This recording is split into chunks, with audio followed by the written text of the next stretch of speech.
The holiday season is filled with gratitude, family, and fun, but not for everybody. There are things around the holidays that make us feel isolated and, frankly, kind of sad. One of the things that I always wanted as a kid was one of those racetracks. The other day, I saw one for sale, and so I bought it. And I learned to reframe some of those negative memories by building positive ones right now today. Welcome to the Mental Health Janitors, where we help you clean up the mess in your head.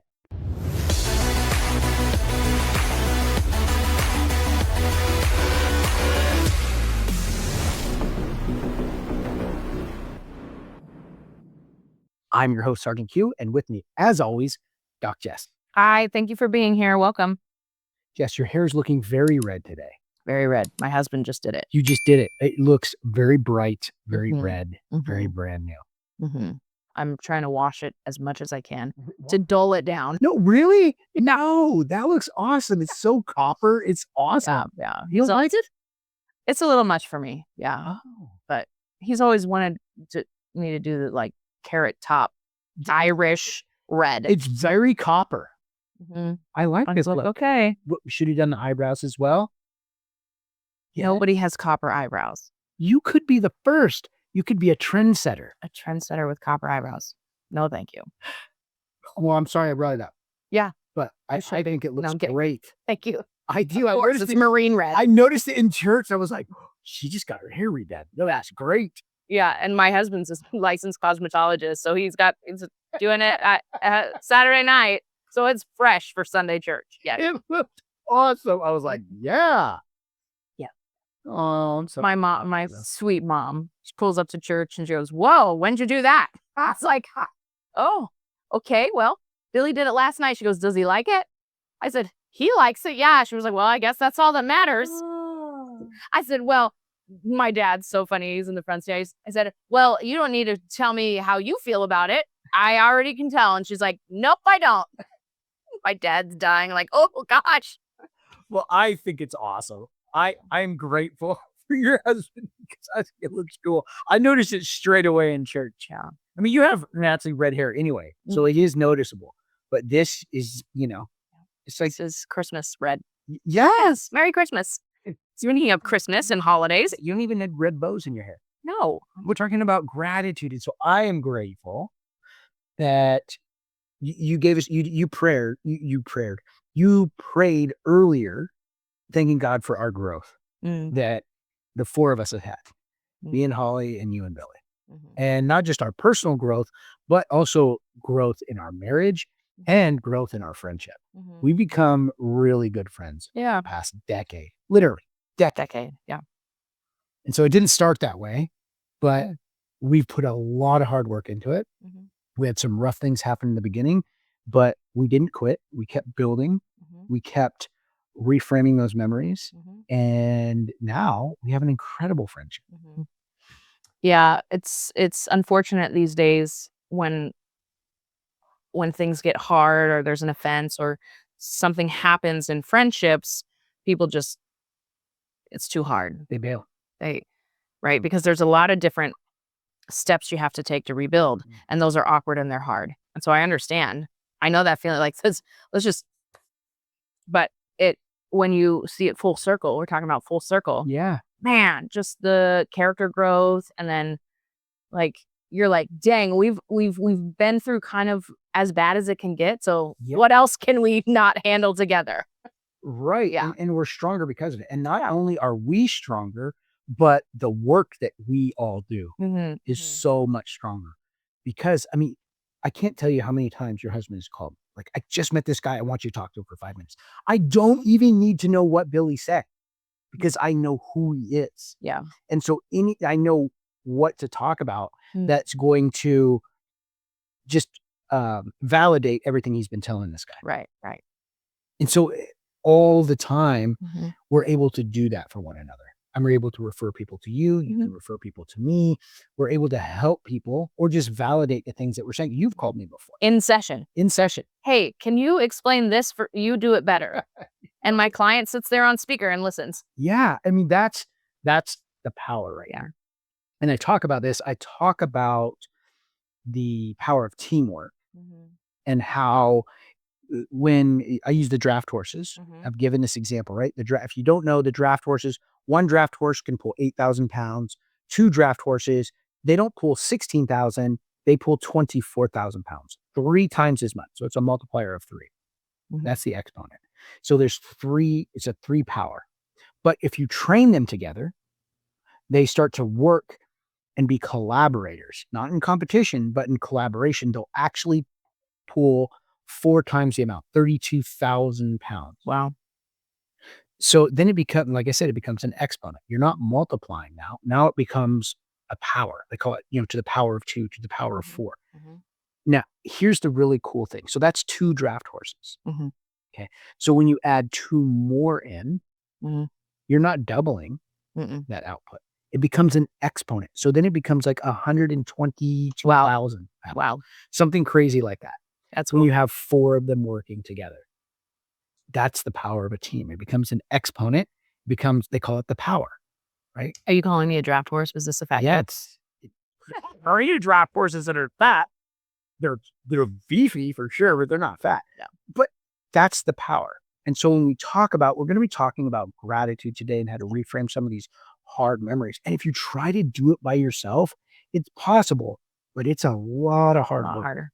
If you bring somebody else into that conversation, a Yeah. therapist, a family friend, a trusted member of your family, Mhm. like, if you're working together with somebody toward the same goal, it becomes so much more powerful and the growth happens so much faster. Yeah. And honestly, I think that's a big part of why the 4 of us have grown so much Yeah. is because iron sharpens iron. Mhm. For years, I've been sitting in your husband's barber chair, Mhm. sharpening those irons. Mhm. So it helps. Yeah. For sure. Yeah. Let's talk a little bit, Jess, about the neuroscience of this idea of gratitude. Because I found that gratitude is probably one of the quickest ways to get wins, Mhm. and it doesn't take a ton of effort. Some of the stuff we talk Mhm. about, it's a lot of heavy lifting. When it Mhm. comes to gratitude, Yeah. it's not as heavy. Yeah. It's a lot easier to do, and you can start seeing some big wins. Yeah, and just a little psychoeducation, right? This neuroscience behind gratitude is a lot of people have heard, oh, she has a chemical imbalance or they have a chemical imbalance when we were talking about mental health disorders and things like that. And that it's real. Some people can definitely have chemical imbalances. One thing to remember though, the brain chemistry can be changed. Yeah, absolutely. It can. You can change it with an SSRI, which is an antidepressant or another psych med, but you can change it organically with practice and tools and doing it the right way. And so we don't have to just pop pills the rest of our lives to equal out. Or be in therapy for a decade. Yeah, exactly. That's what I see a lot of people is, Mhm. they've been in therapy for this thing for a decade, but they haven't grown from it. Mhm, mhm. So they're not applying the tools that are being given.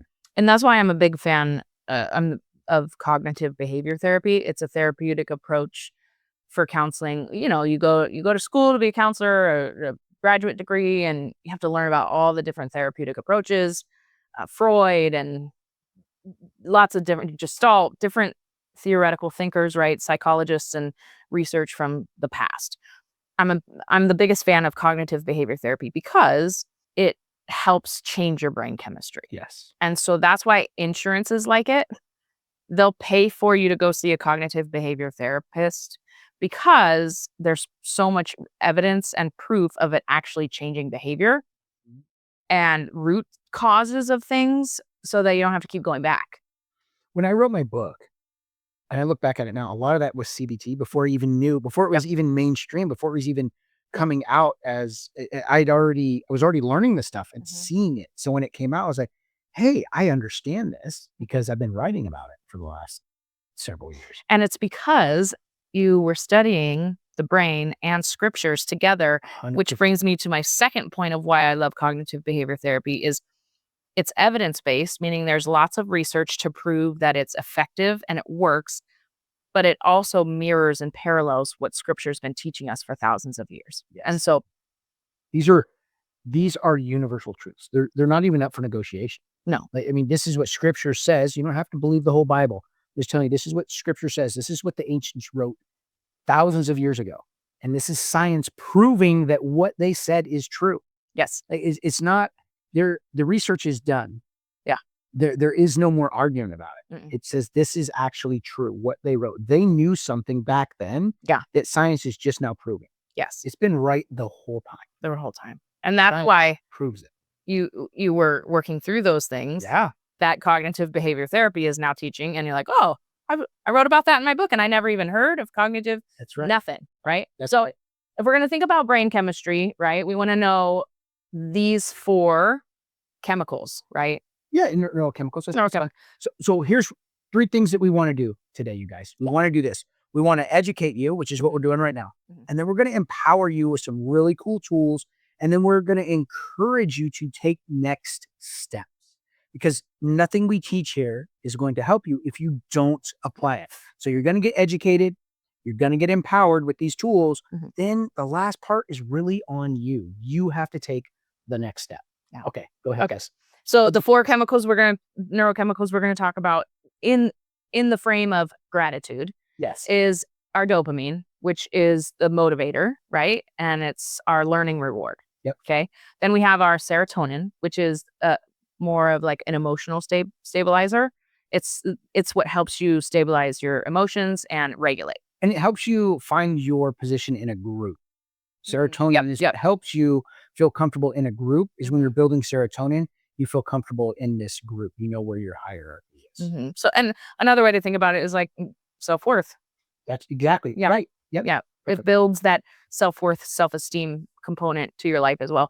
And then oxytocin is your safety, trust, and bonding, right? So love hormone. New mamas, but with the new baby is like the highest amounts of oxytocin, obviously. You know they have an oxytocin sublingual tab? Mm-mm. Yeah. It's amazing. What do you mean? What to talk about? It's a sublingual tab that you can take that helps your body produce oxytocin, like jump starting your car. It's just a little sublingual tab. Yeah. Pretty cool. Cool. So, sorry, squirrel. We'll talk about that on the next one. Yeah. We'll talk about microdosing oxytocin. Right. Not freebasing, microdosing. Yeah. And then endorphins, right? The natural pain relief. Pain relief. And it's also produced when you feel fear because it's a precursor to pain. Sure. So it's preparing your body. Yeah. Yeah. And so all of these things combined together, right? It lowers our cortisol, which is our stress chemical, stress hormone. And it keeps our amygdala in check because that's our fight, flight, and freeze. So the more of these 4 chemicals we have, the better we can regulate that amygdala. Autumn had her first dance recital this weekend.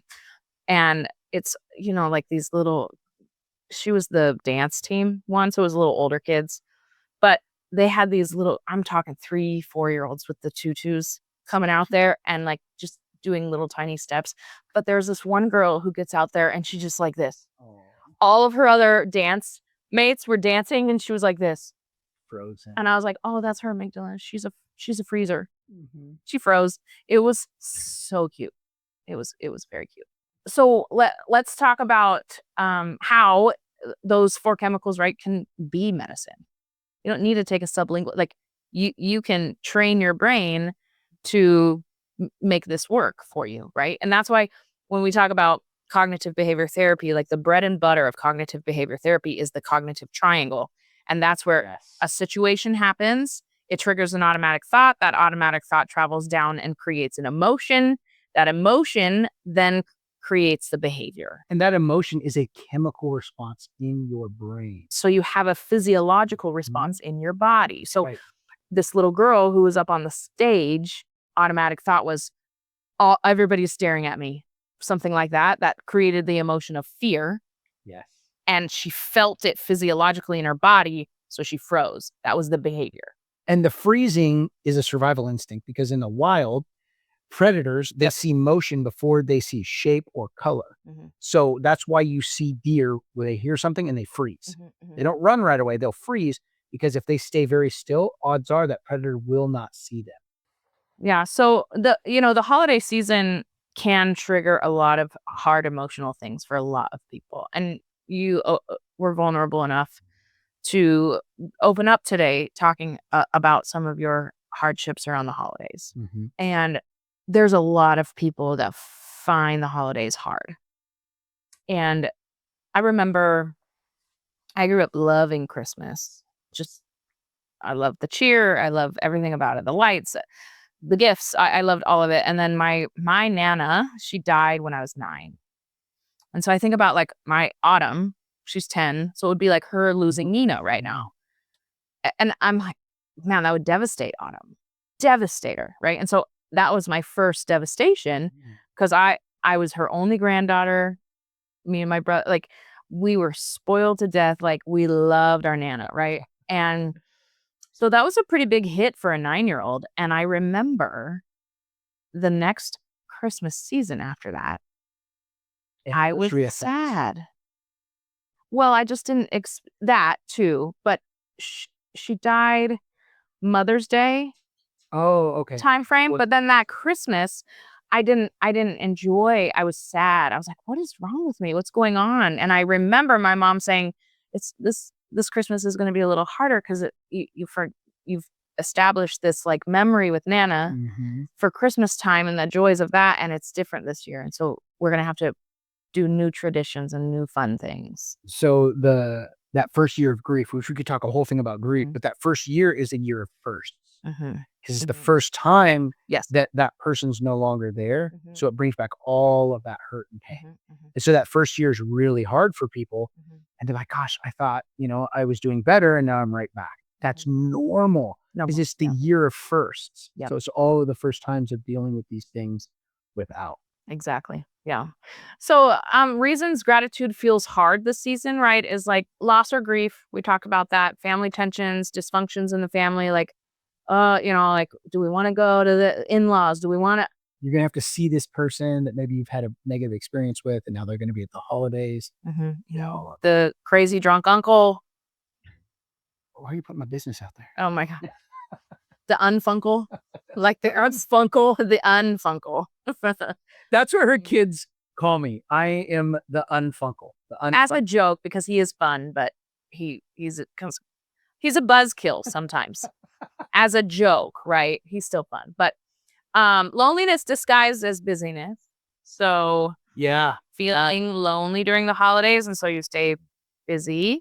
And expectations, pressures to perform or to spend a certain amount of money or to compete with the Joneses for Christmas, whose lights are best. There's just so much pressure. Getting the right gift for everybody. How are you doing this year with that? I'm doing really good. Yeah, I remember a couple of years ago, that was a challenge. And you didn't bring that up this year, so I'm assuming you're doing better with it. Yeah, my husband, we're on this like get out of debt plan by April. And so Christmas does not fit in the budget of getting out of debt. So it's expensive opening a barbershop. Yes. Yeah. So it's normal, right? Gratitude's not denial. And that's what we're going to talk about. It's not denying. And it's not lying to yourself. And it's not fake gratitude. We're going to, there's a way to go in and like authentically learn to be intentional, to pull out the things you can be grateful for. Because there are things, no matter how rough your life is, there are things you can find to be grateful. Always. When you talk to people who've been POWs, the guys who you talk to who make it out of that, they stay focused on the things that they're grateful for. They remember and recall those things in their family, and they're in horrible situations, but they focus on that. And they talk about that a lot, POWs. Yeah, and it's interesting because there was a peer-reviewed research that I read once that the mental, how do I word this? A lot of soldiers who went to Vietnam, Iraq, Afghanistan type warfare, a lot of them are coming back and struggling with PTSD. But the study showed that POWs struggled less because they had the mindset of, I'm just thankful to be alive. Yes. And there's times, right, that I am so thankful to be alive. And there's time, like, and that's why I say you can always find the good. You can always find the good when you experience such severe hardship it opens your mind to literally seeing the good. And people that don't experience a severe level of hardship and agony, emotionally, mentally, physically, they tend to have a harder time trying to be intentional about gratitude. Because they don't have that compare and contrast. Yeah. They don't have such a hard contrast that they can kind of go back to, because everything's kind of here in the middle. So when something happens, it weighs heavy. But when you have that hard contrast, you're right. It's easier to see what's good. I mean, think about kids. Put two kids next to each other. Sally, who was raised given everything she ever wanted or desired. Never had, I mean, she's 10 years old and she is, what's her name from Charlie and the Chocolate? I want to Oompa Loompa now, Daddy. Right? Like, the world evolves around me type mentality, spoiled emotionally, mentally, physically. She's going to have a harder time seeing the good when something is hard than the 10-year-old who grew up in foster care, was beaten and went days without food. Okay. And he's now in a safe home with 3 meals a day. He's going to be so freaking grateful for that. When 3 meals a day, what do you mean? Right. Where's my 5-course 3 meals a day? Right. Right. And so I'm not saying like go out there and inflict pain on your children and allow them to struggle and to feel all the different emotions so that they can intentionally become grateful human beings. Yeah. There's this video. I'm going to have to find it and share it with you. Mm. If you guys don't know, Jess and I, and Billy and Holly, we share videos back and forth all of the time. It's actually super funny. We're constantly sending each other videos back and forth. There's a really good video that I love, and I'll have to find it. It says the difference between happiness and joy is what it says. And then it shows you this video of these 2 little girls. They're right about the same age. And you don't even have to tell you anything else about it other than just watching them. So the one little girl gets a gift and she's happy. She's opening it up and she's just smiling. She's happy. The other little girl sitting next to her, she gets a gift. Like 2 seconds later, she gets a gift. And she doesn't even open it. And she's crying how happy she is. That's the difference between happiness and joy. I was like, wow. And you already knew. You didn't have to have any explanation. You could tell that the one girl grew up in a really good home with those parents. And the other girl, you could tell she must have been adopted into that family. And this was her first time experiencing Christmas. Oh my gosh, yeah. You got to send me that. Which I can post it for our followers. Yeah, we'll post it. We'll put it in the comments. When you see this, you don't need an explanation. You can write whatever narrative you want in there. You see the difference. Neither one of those are bad. We're just showing you, here's the difference. Like, this person is happy. They got a gift. They're happy. It's great. That's how you should feel. This person feels joy because they've never had that before. Yeah. And you can see it in her face. Yeah. Yeah. It's an amazing video. Yeah. I'll have to post it. Yeah. And it's like when I hear parents say, hey, eat your dinner. There's starving kids in Africa. Starving kids in Auburn. Well, like it goes in one ear and out the other. Yeah. For those kids, it's not doing what you're intending it to do. You got to take your kids to Africa and let them interact with those kids and see them suffering. And then that statement is going to have, so you have to teach your children gratitude. Yeah. So if you have to teach your kids gratitude, you have to teach yourself how to be grateful. We were working in Honduras. I took my daughter, Olia, when she was, I think, 10 or 11. We went down there and we were building an orphanage. And the last day, the kids were like, because we've been eating out at restaurants, right? And so the kids are like, no, we want to make you a meal. This is our special meal. We don't eat this all the time. This is what we eat on special occasions. What is it? And we were like, yes, this is so cool. So we all get together. We're sitting down. The kids are all serving us. They're so happy. Oh my gosh. We're building the orphanage that they're all living in, right? And so we're building a brand new one. It's fantastic. So cool. And these kids are serving us. This is their best meal. Rice, beans, cheese on it. It was the best They eat on special occasions, they said. And so the next day, we're flying home. And we're in the airport, and we have a layover, I think, at Atlanta. And I was running around, and I got some hamburgers from like McDonald's or something. I'm giving it to my kids, and we're sitting there, we're getting ready to eat. And my daughter Aaliyah's sitting there looking at this burger. She's just looking at it. She's not saying a word. Are you okay? What's going on? And she starts weeping. Mm. And she goes, last night, those kids gave us their best meal. And there's beans and rice. And here I'm eating a burger like it's nothing. Mm-hmm. That was a fundamental change in her, Mm-hmm. where she recognized the dichotomy of the two worlds that she experienced. Mm-hmm. She since became a missionary.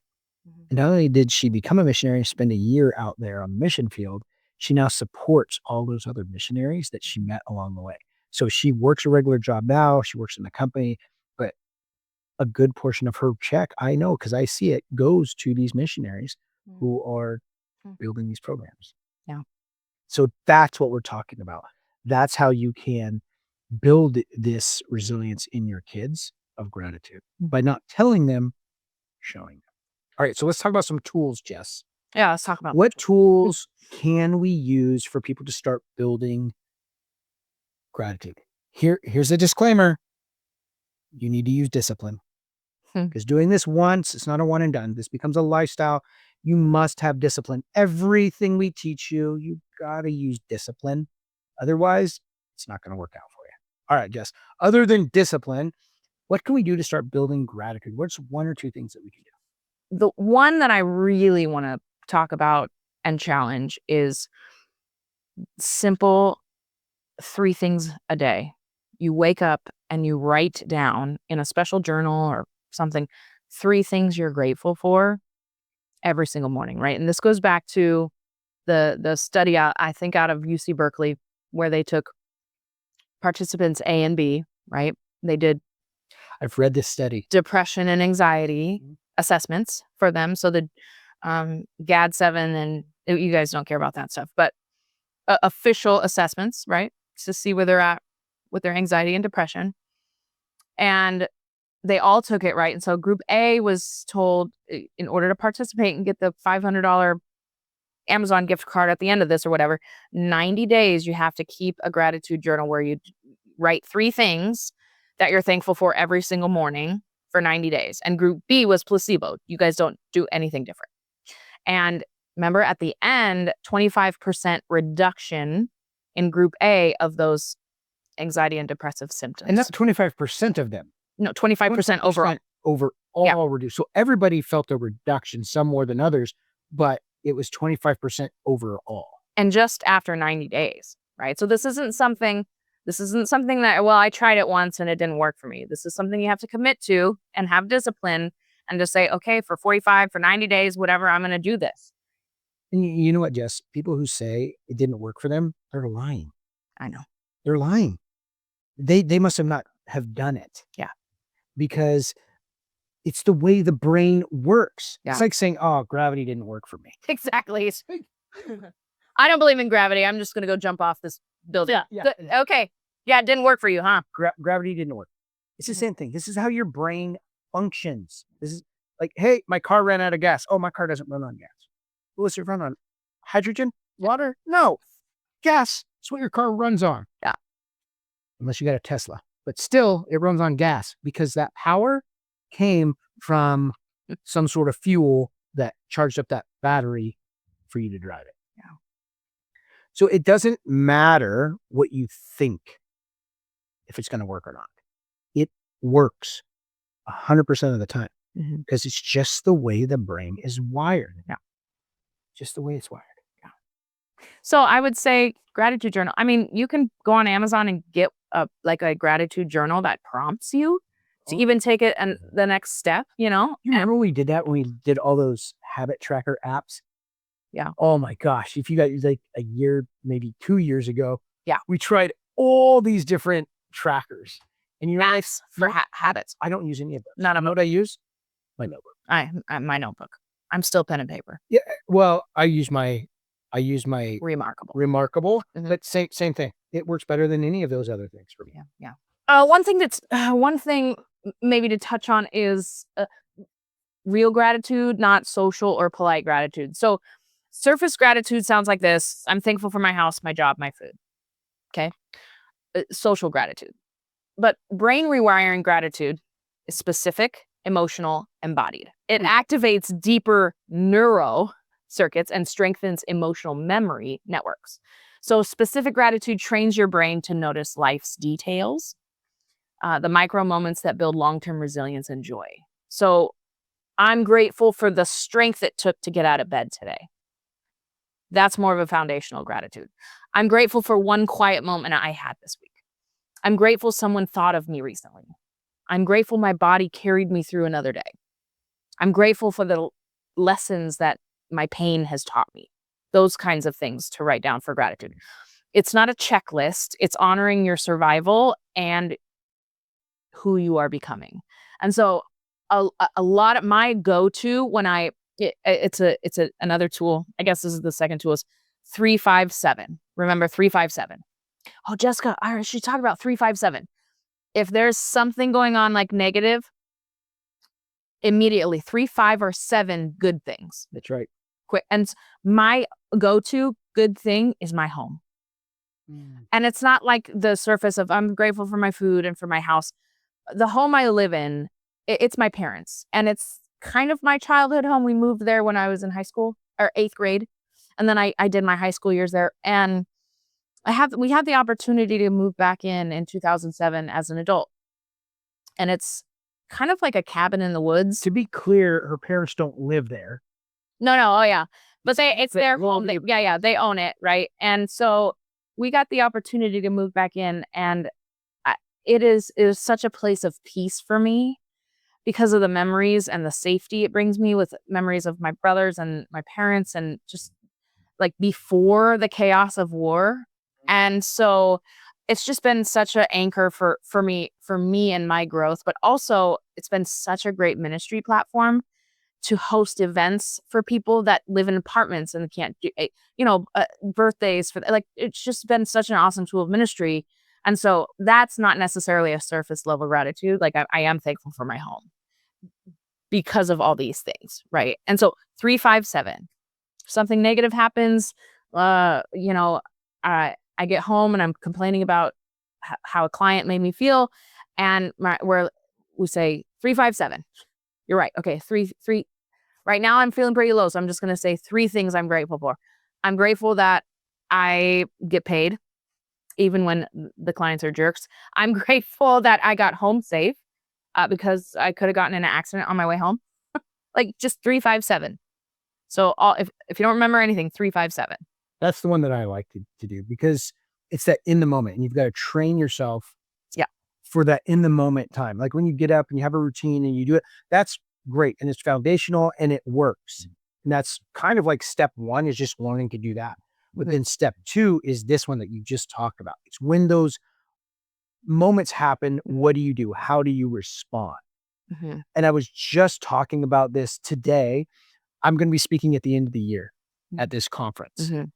And I just had this discussion with all of the other speakers that were there. We get on once a week. We do this little collab where we talk. And I shared this with them, exactly what you're talking about, how to reframe that, not to get stuck on stupid. Because all these things are happening. People are struggling with this or with that as they're preparing to go and get plane tickets and all of this stuff that we have to do to travel for this event. And I reminded them of this. And we went through this exercise actually today because we did cards. Do you remember the cards that we used to do? The trivia cards? Mm-hmm. Yeah. Well, I built my own cards. Did I show you these? I haven't showed you these yet. You've told me about them, but I haven't seen them. So these are my mental health cards. These are mental health hits of the day. Oh my gosh. You should start doing these. Yes. I'm going to start coaching on these, actually, using these for coaching. And so this is your mental health tip of the day. So this is how this works. So Jess, I'm going to be, my whole program that I'm doing is launching in January. So it's launching in January. If you guys are interested in this, which you should be, we'll put some links in there for the Evolve Mental Health program. And part of it is going to be coaching on these cards once a week. So go ahead and choose one. Pick one. All right. So how this works is that on the top of the card, you have the concept we're talking about. In the middle is the science. And then at the bottom is a scripture verse. So what did you get? What's your mental health tip of the day? Emotional. You're not overreacting. You're reacting to something old. Until you name the root emotion, it will own you. The lie behind the outburst. Internal family systems, IFS therapy, shows that naming emotional parts decrease dysregulation. Ephesians 4:26, be angry and do not sin. Do not let the sun go down on your anger. That's crazy that you pulled that card. That's the card that I used last week with my team. I'm not even joking. I'm not kidding you. You have a little bit of a editing thing. Yeah. Oh, yeah. Okay. These are my beta. Okay, good. Beta This is amazing. Yeah. So there's 52. So here's a cool thing, Jess. When you get this card, I hand these out to people when I'm on a plane. That's yours to keep. So I give them to people and they keep this card. They scan the QR code and it takes them to the site where they can sign up. But when they scan the QR code, This is genius. the first thing I do is I capture their email because I send them a 3-page document explaining the concept with the research study and then the scripture. And then I give them 5 activities they can do to build resilience around that one component. This is And if you're a leader, there's a leadership moment in there on how to use this with your team, either the way I do with the full deck or just being able to implement this in conversations. So if you're a leader, I teach you how to deploy this with your team to build resilience. So I've been trying to think of a name for the deck. And I think I'm going to go with a full deck, playing with a full deck. Does that resonate with you at all? Yeah. What does that mean to you, a Well, full deck? for me, we love playing certain card games. Yeah. In our home, as our family time. And if we don't have a full deck, it ruins everything. Right. When I was a kid and somebody was, crazy, we'd say, oh, he's not playing with a full deck. Oh, yeah. That's what the term is. Marbles. Right. Yeah. Mhm. Yeah. He lost his marbles. Lost I'm them not all. playing with the full deck. Deck, yeah. Yeah. So we call it playing with a full deck. That's perfect. There's a lot of different ways for it to make sense and Right. resonate. Right. It resonates with people in different ways. Mhm. But yeah, this is what I built. That's really cool. I built these. There's 52 cards in a deck. There's 52 weeks in a year. Wow. Perfect. Launching January 1st. January. One card a week. One card a week. And so That is so cool. we've taken all the lessons from my book, from my teachings, and they're broken into little 15-minute segments. And then you do that at your own pace online through this LMS system. It's an online learning platform. It's totally interactive. Wow. And there's a test after every one of them. And if you get something wrong, it's fine.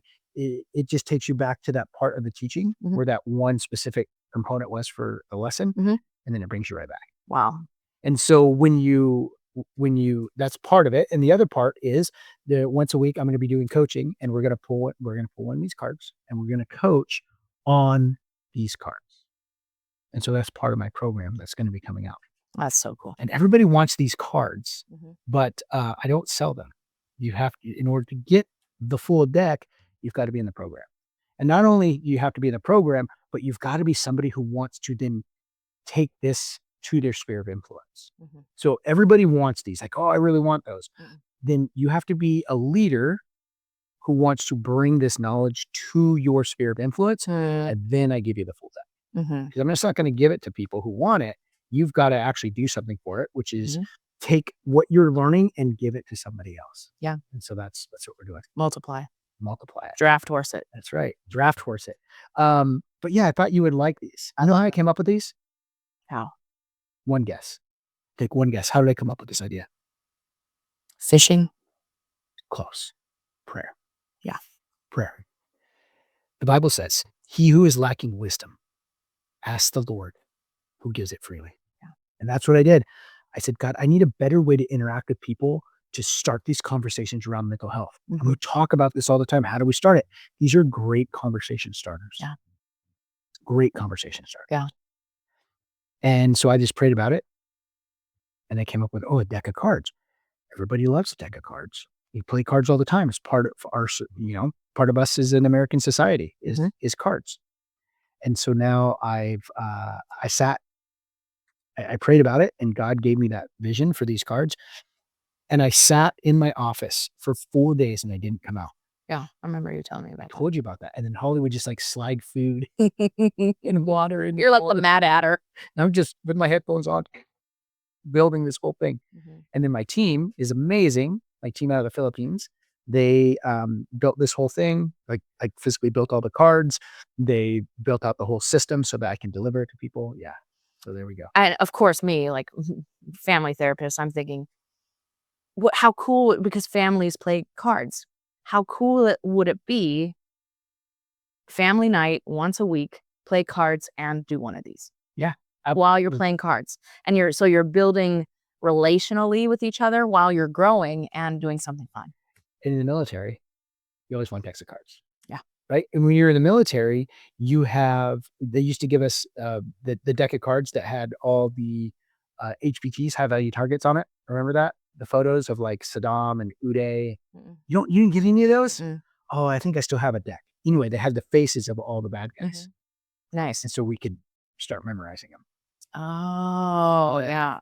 And so you're always wanting cards. And so when this gets to a point where it's actually making some money, I want to just send cases of this through the USO to people in deployment. Because now they're going to be playing cards, but they're also going to get exposed to mental health. Perfect. Right? That's awesome. Pretty cool. Well, we like to do 3 things here on the Mental Health Janitors. We like to educate, empower, and encourage you on your mental health journey. For the Mental Health Janitors, I'm Doc Jess. And I'm Sergeant Q. And we're out.